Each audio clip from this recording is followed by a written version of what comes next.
This music's too loud.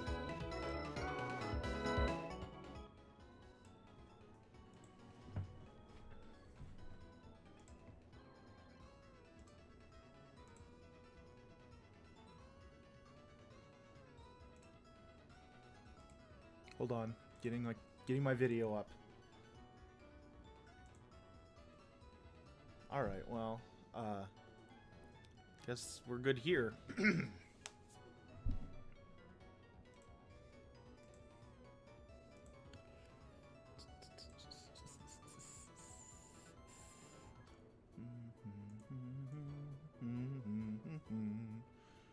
This looks like a good spot.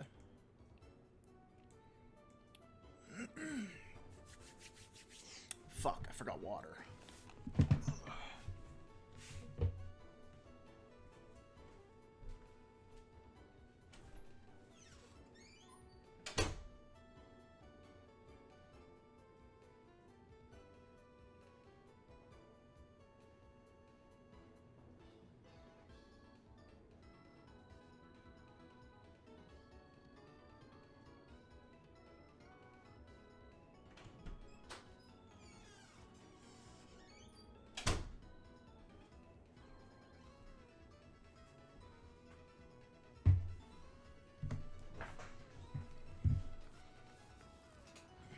Alright.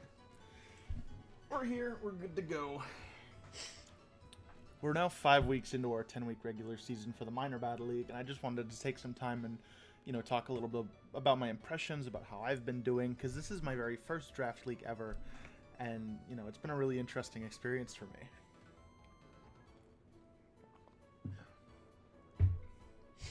So, to start off with, I'd like to go over my first 5 matches. Talk about my impressions from them, talk about things that I thought would happen, things that I didn't think would happen, and you just sort of move on from there. So my first match was the Hagertown Ash Greninjas. And this was really nerve-wracking for me, because, first ever draft league, and this was my first ever match. But I'd watched a lot of draft league YouTubers, which I've found that there's a lot of, and they all seem like pretty cool people, so I've been able to learn a lot from them. So, going into the match, I thought it was pretty clear-cut what he was going to bring for the most part. He would probably have the core of Fortress Greninja, Venusaur, and Mamoswine. And, there were a couple different options after that. I thought Medicham was a possibility. I thought Noivern was pretty likely. Jolteon was possible. And he ended up bringing Quagsire and Medicham. And, after I got into the game, I realized that Medicham did have Pure Power Unevolved, which is something that I hadn't really realized because, I never used Medicham until I saw that there was a Mega. So, I didn't use it in game either. I think it always had whatever the fuck it had in game, Inner Focus or something like that. I found that overall his mistakes with Psychic Terrain and how priority works, those mistakes aside, it was a pretty good game. For the most part, people had hyped them up as a very good player, and he was good. What the fuck, Dooster? Dooster was his name. You are good, but I was coming from a place where I didn't know any of you people. I didn't really know what to expect, and these first 5 matches have really allowed myself to kind of figure out where I am in regards to everybody else as far as skill goes. And I'll go into more of that regarding that and regarding my team once I'm done talking about the first few matches. So I found that Lele, just as good as I was hoping. Heatran put in a lot of work. I don't remember everything that I brought, but the hardest Pokemon for me to break was Quagsire, which proved to be a very reliable switch-in, and just a very strong pivot for that team, which it is, In a OU setting, you would probably want it to be more of a specified pivot for only very specific teams. But when you're running this draft league format, Venusaur and Quagsire both prove to be just as valuable pivots as you would expect. Venusaur being the 4 times grass resist, which helps cover Quagsire's massive but only weakness to grass type. Moving on from that, my second game was the Durham Granbuls, I believe. So, This was a game I was pretty worried about. And, you know, I rightfully should have been. This is a scary fucking team. But, you know, the entire game kind of came down to the fact that I could not break Gudra. It was an Assault Vest Gudra with, excuse me, with, you know, 150 base special defense that gives it 225 base or some crazy shit like that. What is Gudra's defense under Assault Vest? You guys can't see any of it. There we go. I don't actually know if it... We'll do... It's plus 50%, right? I don't need to worry about this. Yeah, so that's like 600 special defense. That's fucking insane. Oh my god. Okay, yeah. There we go. Not everything else on his team is that scary. You know, the Nidoking is a Pokemon that I have used extensively in ladder play. I'm a big fan of Nidoking. I think the fact that he's able to two-shot everything in the tier, I love that. It gives him a lot of offensive strength in a tier, you know, even if you use him in OU. Running him as a lead, Stealth Rocks, he can usually take out whatever else gets sent out after him. It's a pretty reliable thing to run, and I like it a lot. I thought he would bring it. He didn't bring it. And then, you know, it hurts me. I wanted to see Nidoking. I wanted to see it get run. Instead, I believe he brought Gallade, Gudra, Skarmory, which I also could not break very well, but that also came down to him. You know, I could break Skarmory. I had Life Orb Vikavolt, I believe. No, I had Assault Vest Vikavolt that game. And if that had, you know, if it had stayed in instead of him constantly swapping out to Gudra, would have absolutely been able to break it. He brought Haunter, Magmortar, yeah, 1, 2, 3, and then he brought Simisage, which he traded for Cradily, which is an interesting thing. It's a much bulkier grass type than he was running before. But there really isn't a whole lot more to say about that game, other than just I had a lot of trouble breaking Gudra, and it kind of ended up fucking me in the end. Gallade was good too, but, you know, I have options around that now. So my match after that was the Virginia Escavaliers, I believe? Let me think. Yes. Virginia Escavaliers was the one after that. And that was, you know, another game where, for the most part, what he brought was about what I would have expected. I believe the team that he brought was...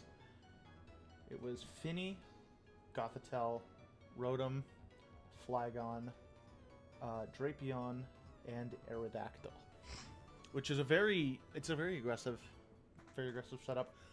He brought the Specs Flygon, which is not something I was expecting, and it seems like it's not the first time that he's brought it. It's a really interesting idea to run because Flygon has that 100 base attack, but it also has the 80 base special attack. So, you know, you get the you can use the 100 base attack, and you get the advantage of having that Dragon type stab. Or you can take advantage of its larger special move pool and run Specs with that. You know, I've seen it work for him in other matches. Didn't really work so well for me here, or for him against me, but that was because I have a very especially defensive team. And, you know, running that Flygon was kind of better for dealing with the Heatran. Aerodactyl didn't do anything. Drapion claimed to kill on my Rotom, but not before I was able to trick the vest off of it and trick a Scarf onto it. Rotom was Rotom. It was very reliable. Put out a lot of damage, took a lot of hits. Gothitelle, I planned for that with the Scizor. I got a good switch out of my Molda into my Scizor, and then I just hit it with that Pursuit. It was a good feeling. And it kind of, that was the moment where it started to snowball. Finny, again, very bulky Pokemon, very strong defensive typing.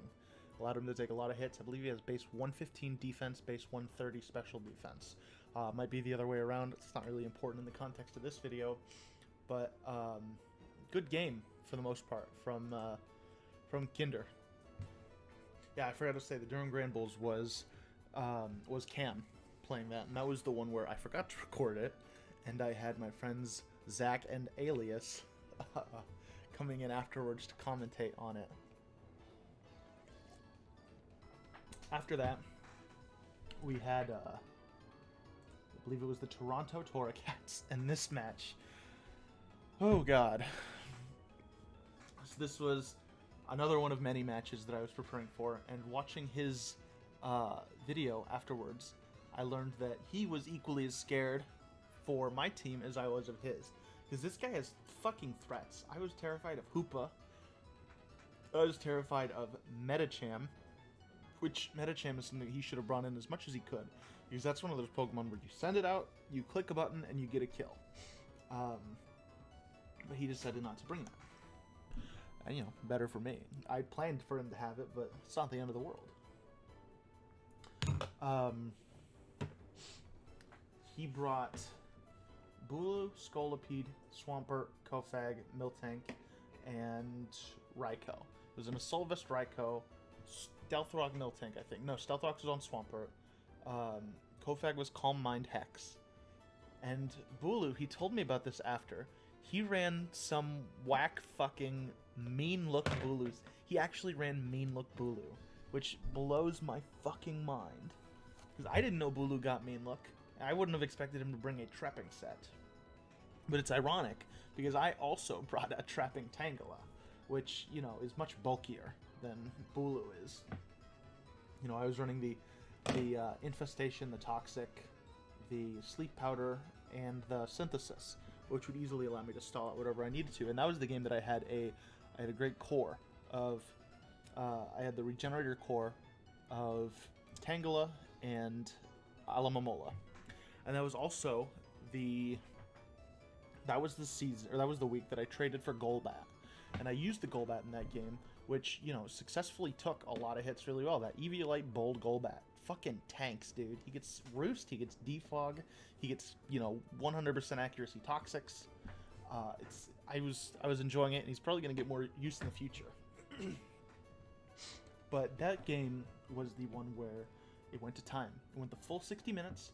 You know, it came down to him having a +6 cursed Miltank, while I had my Heatran, my Alamamola, and my Golbat left alive.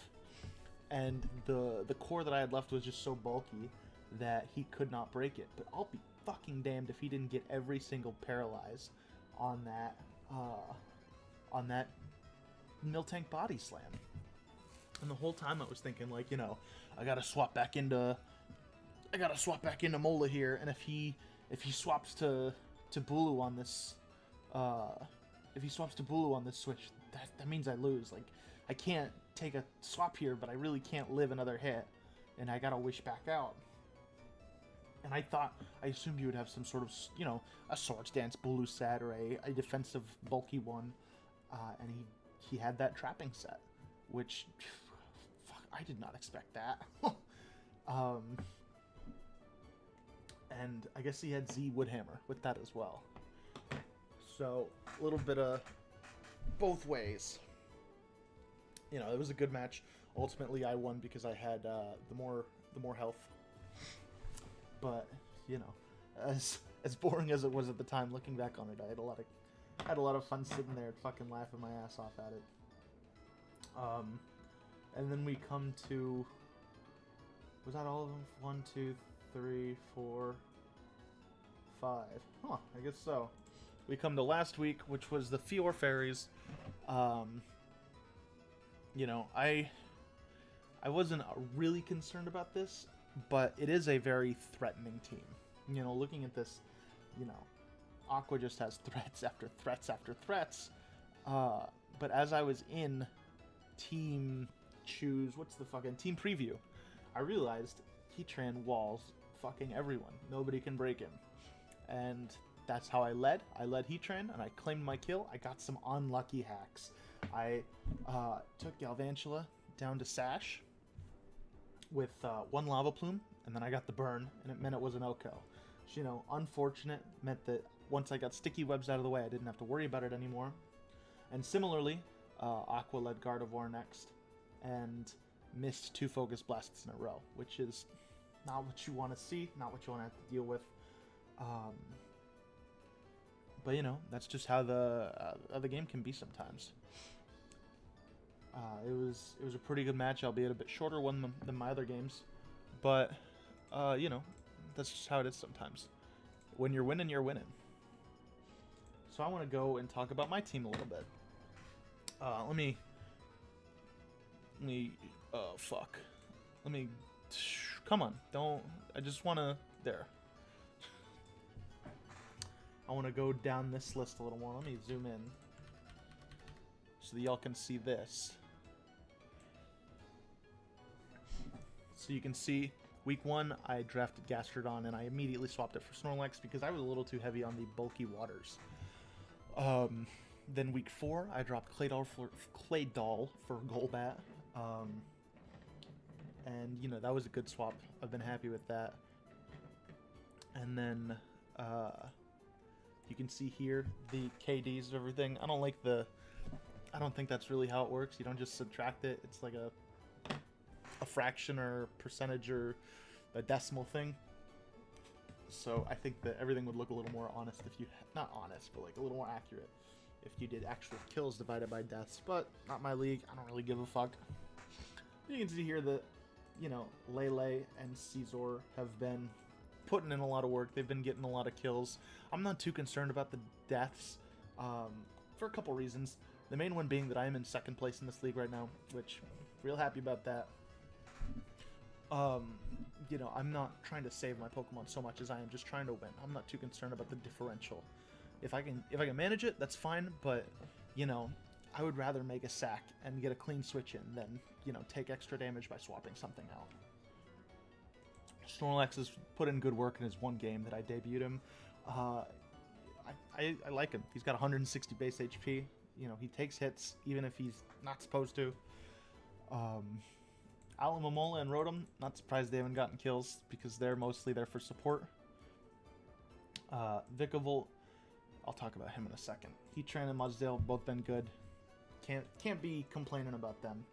But let me do this.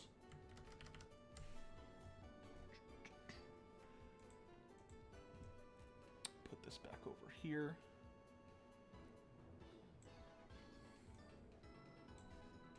One more. Okay. So I just like to go down the line of my team and talk about how each of them has been treating me.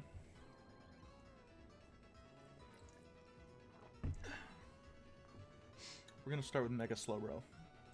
And this is a Pokemon that's actually been a little underwhelming for me.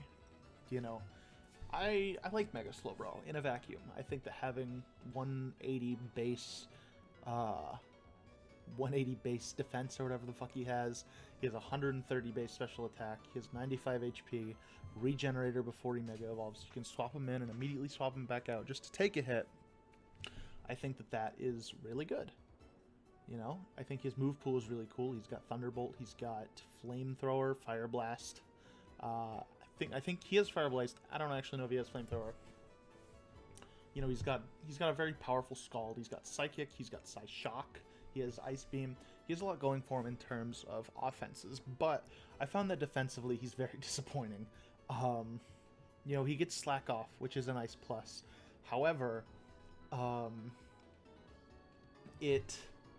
there's just a lot that hurts them hard. I've found that having a Pokemon that takes super effective damage from both Volt Switch and U-Turn is not entirely desirable, as it means that trying to pivot him in just can hurt you if they're pivoting out. Similarly, being weak to knockoff is not a plus. And, you know, this is a league that's very dark heavy, very electric heavy.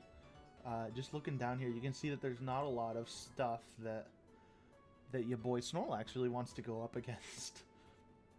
And, you know, when I joined this league and I was looking at the tiers, I was like, oh, Mega Slowbro is tier 3. I don't know why the fuck anyone would do that.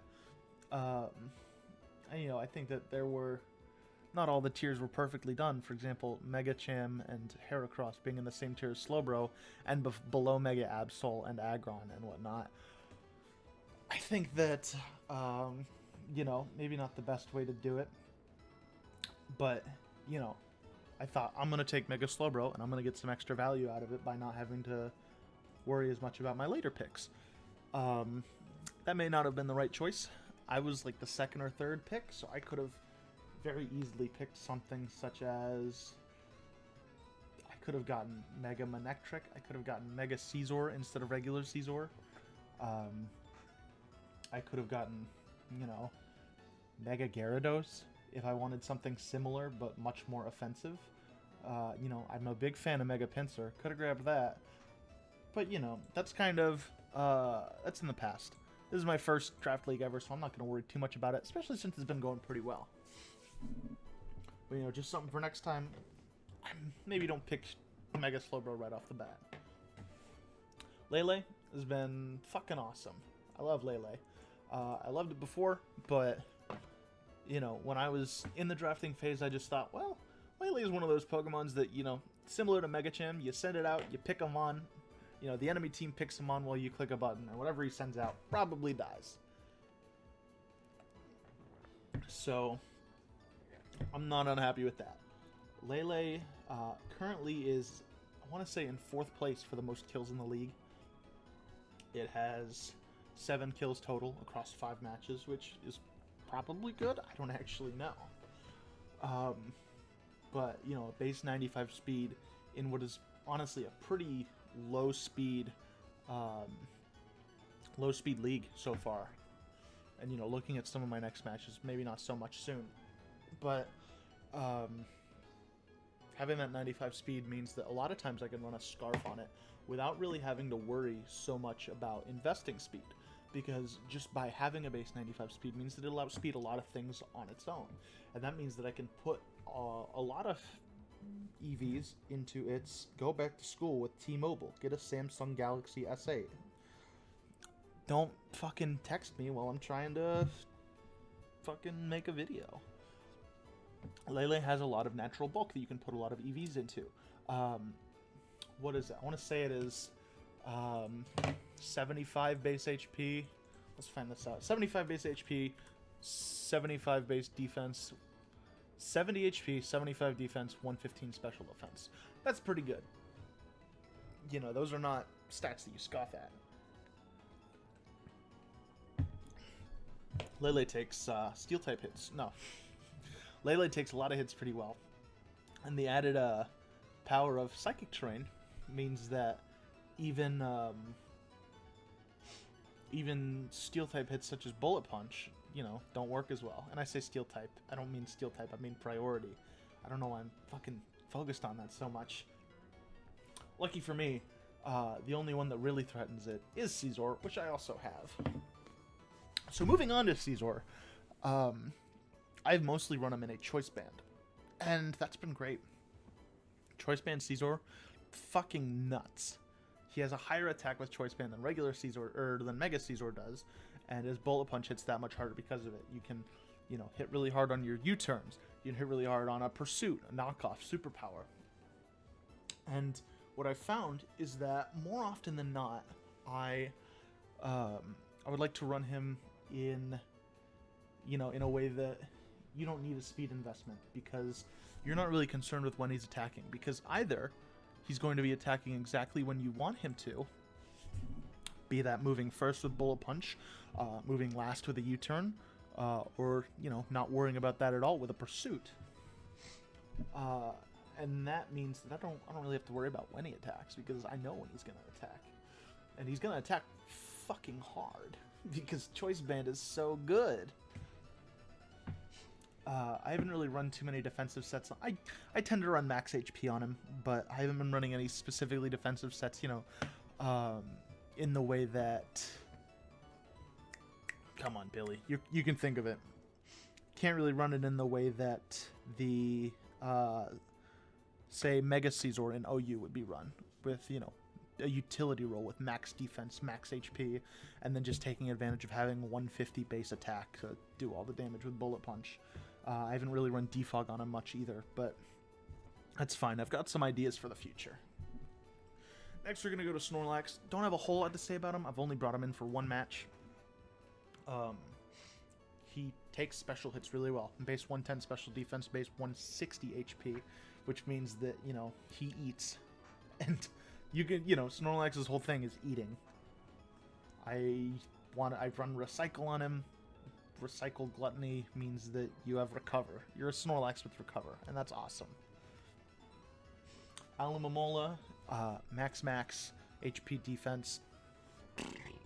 I don't want him to take special hits. Just Wish passing around is all I needed to do. And if it could take hits well and then give 80 HP base to somebody else, fine by me. Rotom is in a really interesting position because he's been probably my most reliable Pokemon. I love running this Scarf trick set on him, where you just, you know, give him a Scarf, let him outspeed, send him out. He eats a hit because he's Rotom. Rotom is ridiculously bulky. Not so much as Wash, which is, you know, it fucks shit up.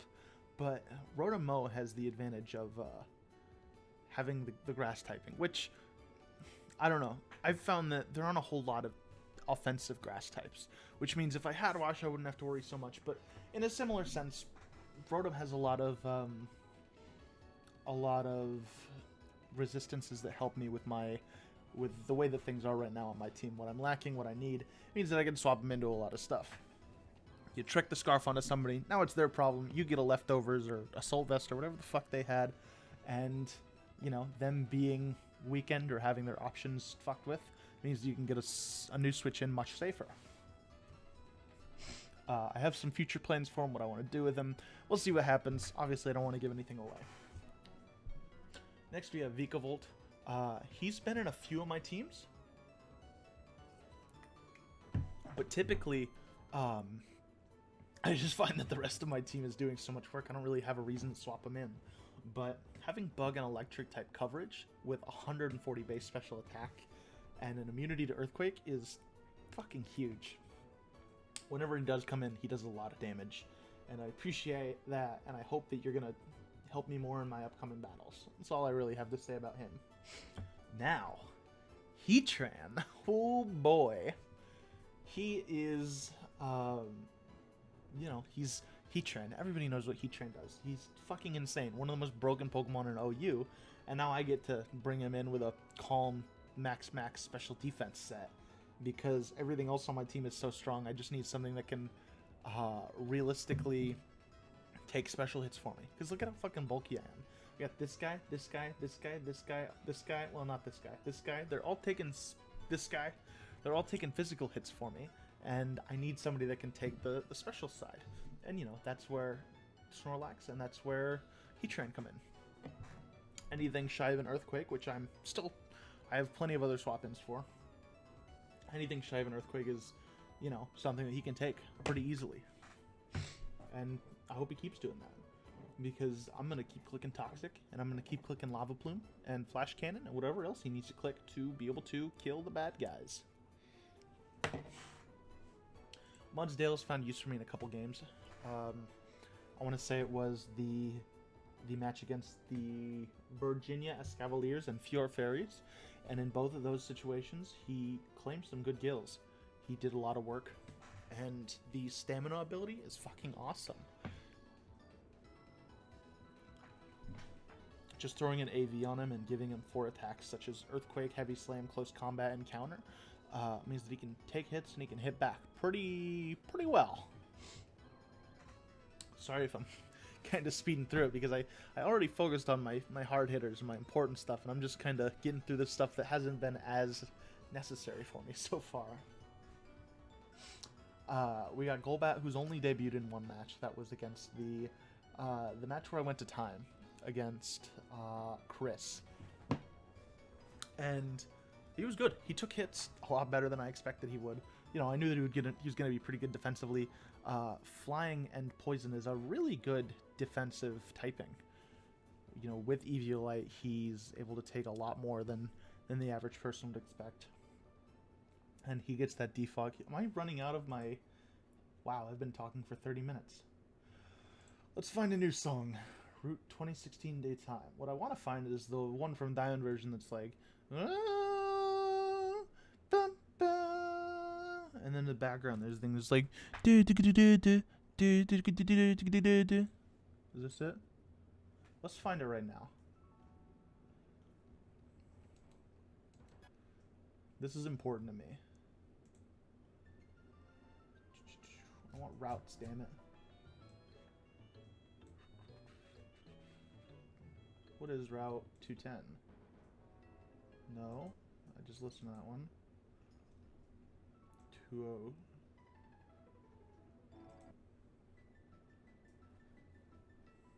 Swear to God, man.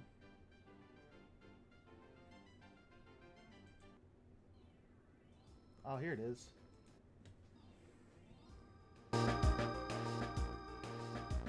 This is that good shit.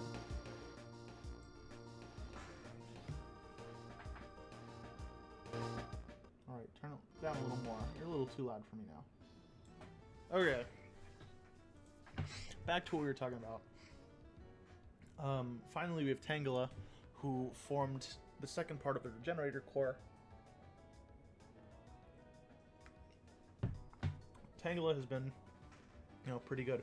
He has 115 base defense, and, you know, with Eviolite that takes him up to like 175 or something like that.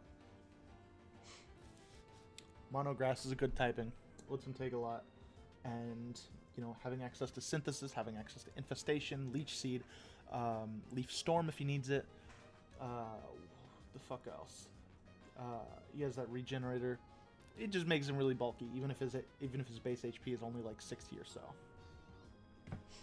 Finally, want to touch on my Groundium Z Crystal. Haven't been using it a lot.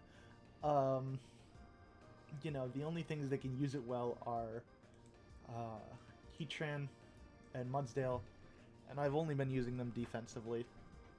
Maybe I could like stick it on my Snorlax or something, but I really have no idea. I would have to look a little more into that, because it just comes down to I just keep running these thick teams, and I don't really want to sacrifice any of that thickness when I have these other attackers up top that usually do a lot of the work for me. Anyway, I don't think I have anything else I want to talk about. But, you know, I'm going to have another match coming up this week against the Warsaw Weaviles, I think. Yes, Warsaw Weaviles versus the Houston Meteors. And, you know, going off of this team, I can already see a lot of things that are going to be interesting for me. And I hope that it'll be a good battle, because it certainly looks like it. Anyway, that's all I have for now. Talk to you whenever I put up the next battle. And have a good day.